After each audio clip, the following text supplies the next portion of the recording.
Welcome back to Philip's Hot Rod Garage. Alright guys, as you can see, I got the Model A in the back of the truck. You saw in the last video that I got all the primer work done. Guys, I spent a ton of time on this thing. I spent every free minute that I had for several weeks trying to get all the fabrication, the sandblasting, and the primer work done on it. I feel like I have made major progress on this car. I'm really happy with where I'm at on it. Of course, I want to be finished with it tomorrow, but it's just not going to happen. But from where I started to where I am now, I've made major progress. So I'm going to just get it unloaded and we're going to see what we can get done on it this week. Looking forward to a good week. Looking forward to a lot of progress. So thanks for watching. Just hang out a while. We're going to get this thing unloaded and get started.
All right, so here's what we got to do first. We've got to get the A-pillars attached back to the sub rails. Now, originally they had rivets in there. Of course, I had to take the rivets out to do all this rust repair. So, what I got to do now is I got to find some bolts to go in there. You can see I left this loose, and I don't know if you noticed this or not in the priming video from last week, but I actually pulled this A-pillar and sub rail apart and sprayed some primer between the layers. So once I get that riveted back together, it's well protected down between the layers. So eventually I will be putting rivets back in here the way it was from the factory. But for now, I'm going to find some bolts to go in here just to hold that together so I can get everything to fit. That way, if for any reason I have to take the A-pillars back loose from the sub rails, I'll be able to just pull the bolts out. Won't have to worry about having to drill or grind rivets out. So the rivets will come later. For now, we're going to find some bolts, try to stick that together. All right, so I got some 1/4 inch, some 12 by 24, and some metric 5mm miscellaneous different sizes nuts and bolts. But the reason for those different sizes is this. All right, so if you look at this bracket, this thing was originally riveted into the A-pillars using these 3 holes right here. Now, if I ever intend to put rivets back in here, which is probably what I'll do, I don't know, I could weld all this up. But if I ever put rivets in there, I can't open these holes up larger with a drill to fit something, say like a 1/4 inch bolt. It won't fit. But I picked up these 12 by 24s. And as you can see, it fits tight in the hole so that when I put the bracket on the car, the bolt doesn't flop in the hole, not very much. So that helps me get the bracket lined up correctly in the car. You'll see when I start putting it together. All right, so for bolting the A-pillar back to the sub rail, the 1/4 inch bolt is the best fitting bolt I can find. So that's what we're going to use, 1/4 inch by 3/4.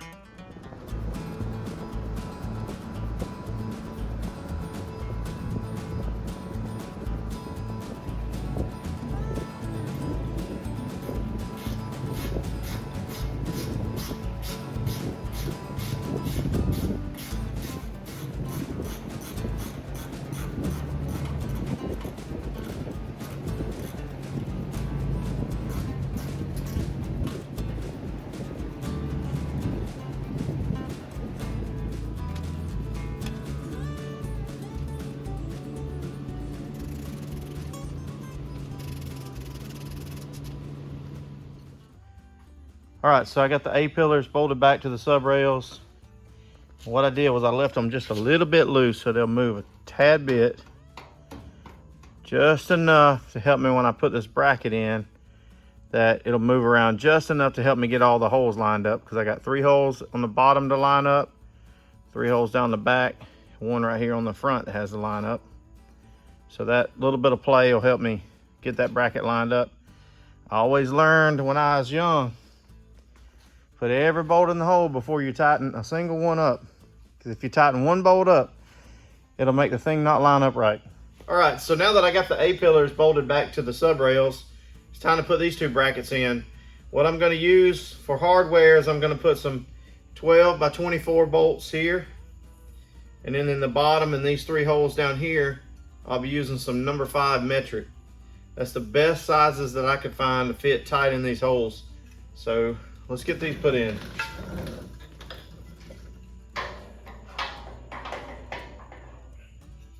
Wrong one. This one.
All right, that's it for this side. It's pretty good.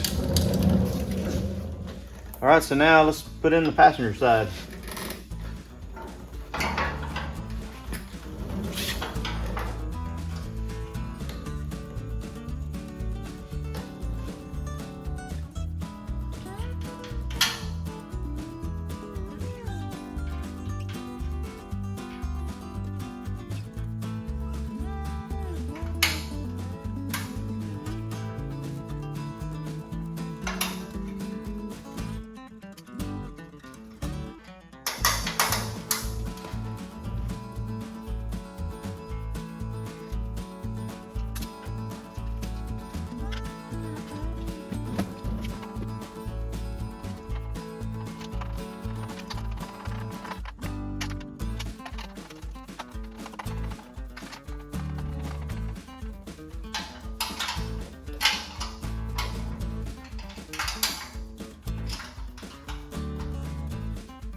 All right, now that everything's tight, let me show you what I did here.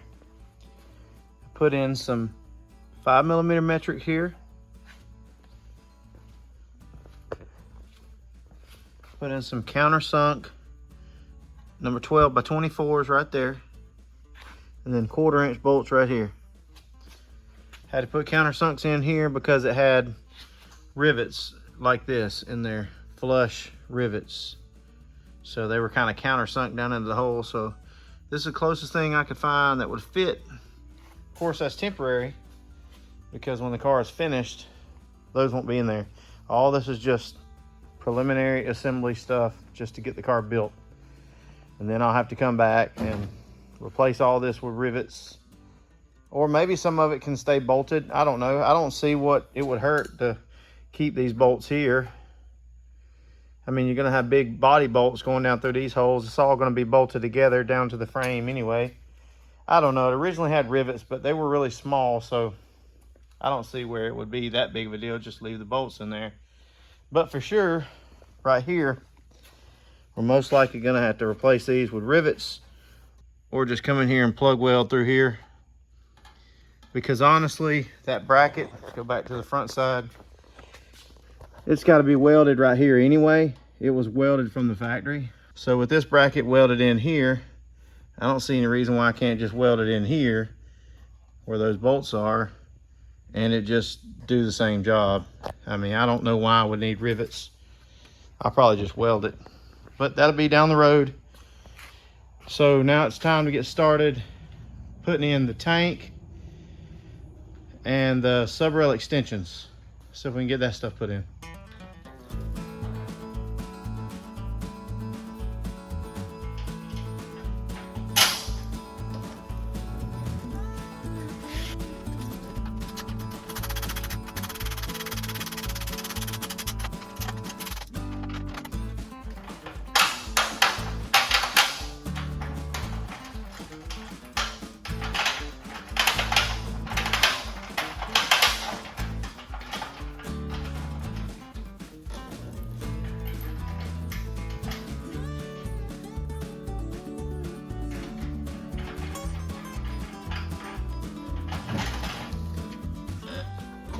All right, so I got the passenger side sub-rail extension mounted up. I'm just gonna leave it loose until I get all the firewall and the tank and everything on. Went ahead and put some body mount bolts through the holes just to hold everything lined up in place. So now let's get over here and put this driver's side on.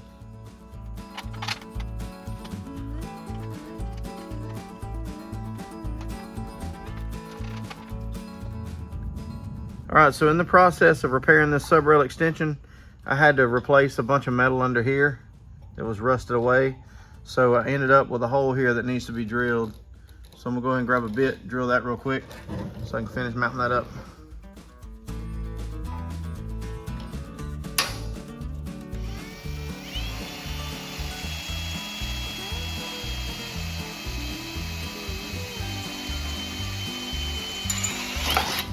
It went, we got it.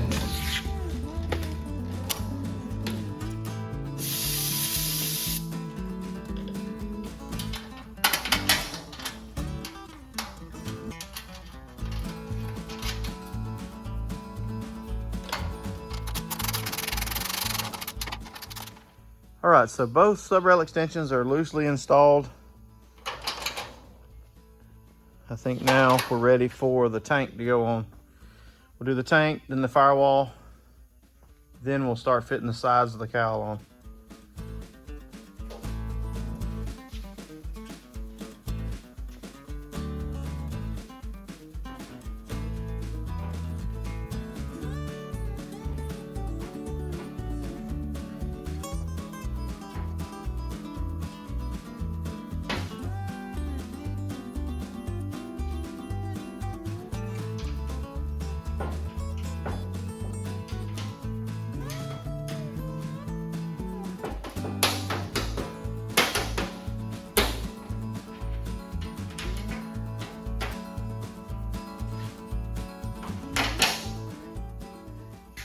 All right, so here in the tank, I'm just using some 1/4-inch bolts, just like what it called for from the factory. Nothing extravagant up here, just 1/4-inch, but I think it was 1/4 by half. I'm using 1/4 by 3/4, which is fine for this.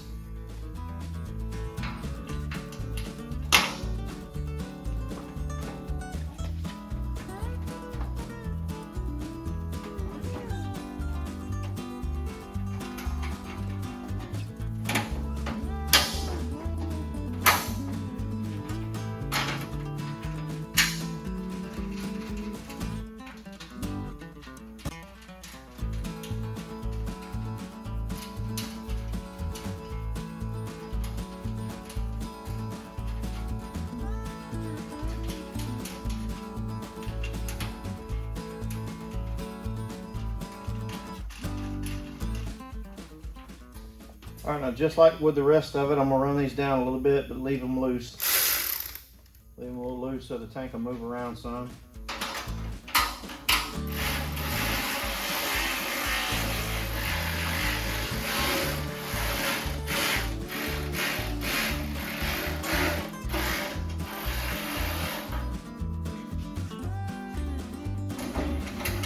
There we go. That'll work. All right, so now it's time for the firewall.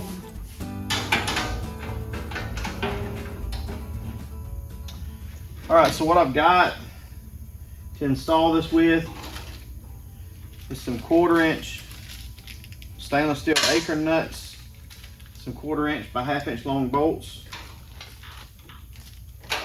I went ahead and got the hardware that I think I'm gonna leave on here permanently, so I wouldn't have to just have something temporary in here. I think what I've got right here is what I'm gonna be running in here from now on. Let's see if we can get it stuck up here.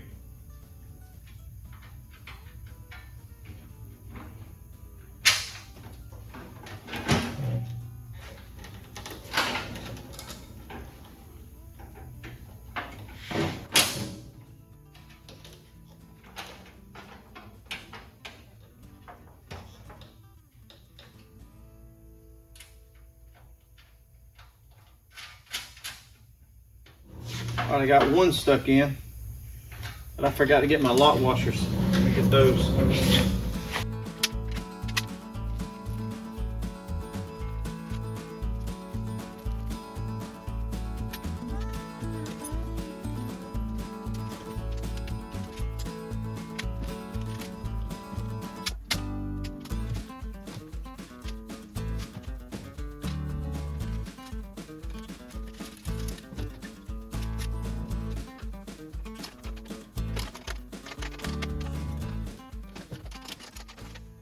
All right, so that's starting to look pretty good. Now, best case scenario would be a 1-piece firewall, but Ford didn't make it that way. They made a 2-piece, so it has to be bolted together. So you gotta have some kind of bolts. And I don't think you're gonna get much better looking than that. I think those look good, so I'll be fine with that. Now, what I gotta do next is I gotta get in here and attach the sub rail extension to the firewall right here. 2 bolts going through on each side. I'm just gonna put in some number 12 by 24s. It should work.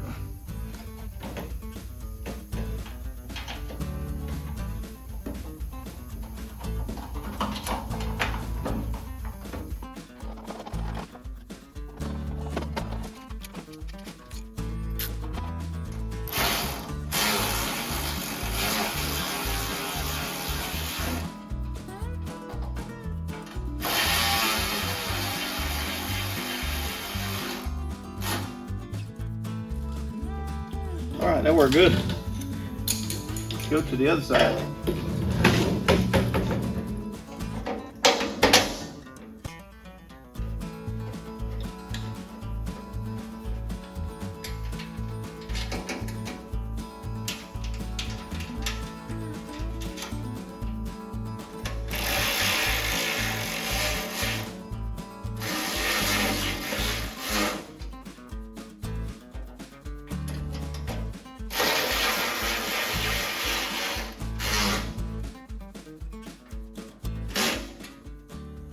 All right, that looks good. Everything fit together nice. Sub-rail extensions fit in there well. The firewall, tank, and everything fit up good. So the only thing I've got left to do now is the side panels, the outer side cowl pieces here. So that's gonna be the fun part. The passenger side, I already got it to fit. In one of my previous videos, I did a bunch of work on it. But the problem with that is I did not fit it with the sub-rail extension in place.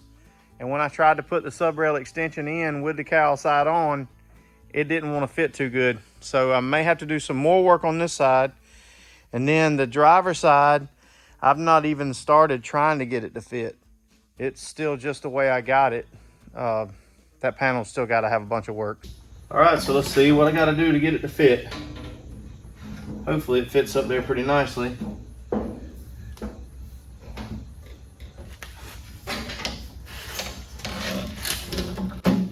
Looking good so far.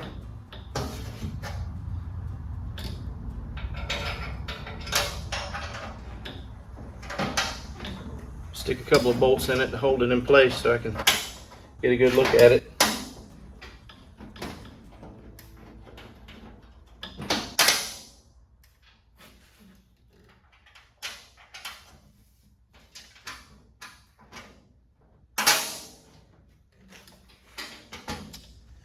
Pretty good. Got a little bit of work to do, not a whole lot. So I'm gonna bring you in here and show you what I got going on. All right, so it fits up pretty fair. I did a lot of work on it before, as you remember in one of my previous videos. But right down in here, there's a little place I need to trim. See right there where that panel's sticking out a little. It's kind of hitting the subrail extension down in there. I need to trim a little bit of that. So this thing will go in some at the bottom, right here. So to go in some at the bottom right here. Then, right up here at the top, I think it's a little bit long right there. I need to trim some of that off from right there. Trim some of that off so to go in a little bit. I'm gonna do that, then I'm just gonna bolt it up. I think it's gonna be all right.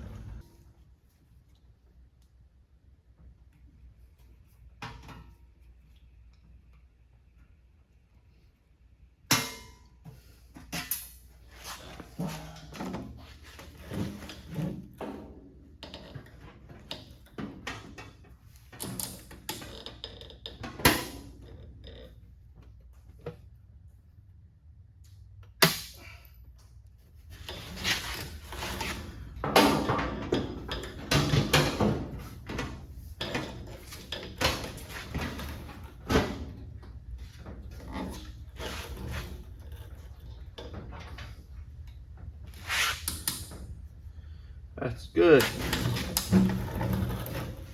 Now I'm ready to stick it on there.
Well guys, I think we're getting somewhere now. I'm happy with the way that's turning out. It's looking good. There's only just a couple of more little minor things that have to be done on this side. I still got to modify the bottom section of it to fit the frame. Let me kind of give you an idea of what I got to do. So as you guys can see, this panel's made too long right here. Sticks down a little bit too far. So, now take a look at this 32 frame. You can see right here, that frame is not flat. Like somewhere right in here, it's probably flat over to about right in here somewhere, and then it begins to kick up. It's actually flat there, and then it's flat back here. So what you're dealing with is a flat frame to here, then it kicks up and it's flat the rest of the way forward. So somewhere along here is where that cowl side is going to fit. I put a mark here where I believe the firewall is going to land. I'm not really sure. It's going to be about right in here though. And so since the frame curves up, here's what I got to do to the cowl. I'm going to have to cut the cowl off. Something about like this right in here. I'm just going to guess, but I'm thinking it's going to end up being cut off maybe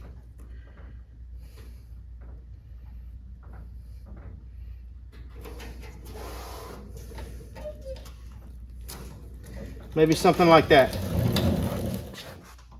So that's probably a little extreme, but from what I've read on the ham and online, it has to be cut off about 3/8 of an inch up here. It's already too long, so if you take how much is too long and then you take another 3/8 plus that amount, that might actually be pretty close. But you get the idea of what's got to happen. I didn't prime it because I know I got to come in here and cut this and begin to weld all down here, so I just left it for now. I'll prime it once I get it all welded together. But I have no idea exactly where to cut it till I get this body back on that frame. So that's what we're pushing for. All right, so in the next video, we got to get started on this cowl side. And we got to start from scratch on this one. No holes drilled in it. This is just the way I got it. I know it's not going to fit good at all. The one on the other side didn't fit good at all.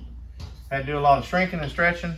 A lot of tweaking on this to get it to fit. So this is what we're going to be doing in the next video to try to get this side done. And then I got to put the quarter panels on the car and then put the doors back on the car and make sure that everything's square and everything lines up correctly, because I got to have the body all completely put together when I put it back on the frame, because you got to line the 32 chassis up. There's a notch above the rear end that you center up in the center of the rear wheel wells to get the body placed correctly. It's the only way I know of to get the body in the right spot, because there's nothing to measure off of from the firewall to know where it goes.